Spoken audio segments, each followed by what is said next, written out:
l'interdit le président de la République de conseiller ou bien de convoquer ces élections régionales pour le 30 pour organiser plus tard les élections municipales, non?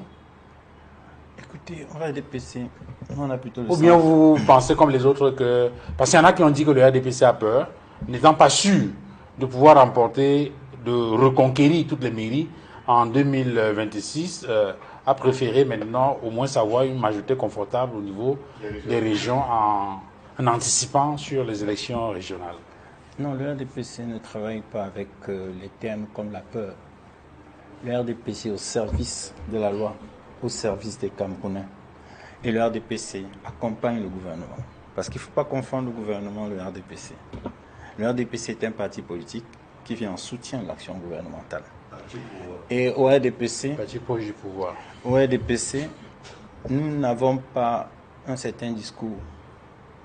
Chez nous, au RDPC, il est difficile de dire qu'il faut se méfier des Camerounais. Nous avons beaucoup de respect pour les Camerounais. Nous savons que ce sont des gens qui ont une très bonne éducation, une bonne formation, une bonne culture.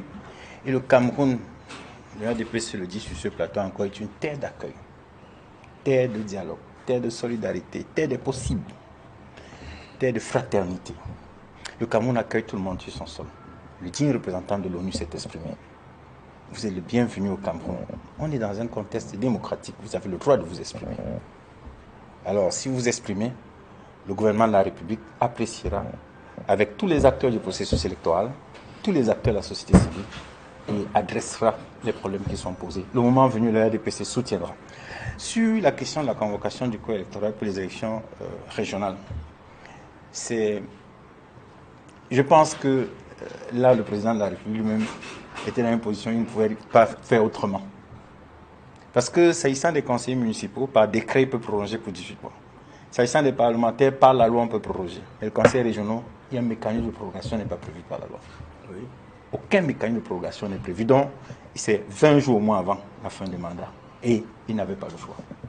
Je pense que c'est pour ça qu'il a fait. À partir du moment où c'est légal, à partir du moment où on n'a pas le choix, on le fait pour respecter la norme, pour servir la loi. Donc rien à voir avec les restrictions de l'espace civique et démocratique dont parle l'ONU. Non, l'ONU est dans son rôle de s'exprimer, donner un avis. Mais les lois de la République, que le gouvernement a le devoir de respecter, sont là pour qu'on convoque le corps électoral le moment venu à bonne date.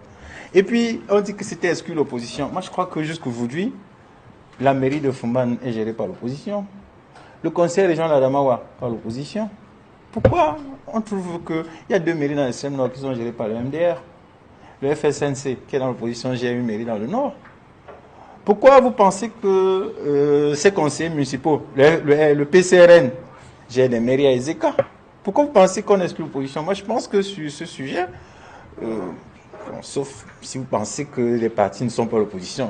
Si dit que le FSNC n'est pas l'opposition, si vous dites que le PCRN n'est pas l'opposition, ce sera à vous de le dire. Moi, je sais que ce sont des partis d'opposition, puisque tous les jours, ils me donnent beaucoup de travail pour rappeler la norme, pour rappeler ce qui est fait, parce qu'ils sont justement dans l'opposition. Donc, pour nous, à partir du moment où c'était légal, à partir du moment où c'est prévu par la loi, nous disons à l'ONU, vous avez le droit de vous exprimer, nous allons travailler, parce que, enfin, au RDPC, nous donnons le meilleur de nous, et nous voulons quand même rappeler, peut-être pour la gouverne de tous, que le processus électoral au Cameroun est un processus inclusif. Personne n'est exclu du processus électoral. Alors, parlant justement de l'exclusion, c'est l'un des sous-titres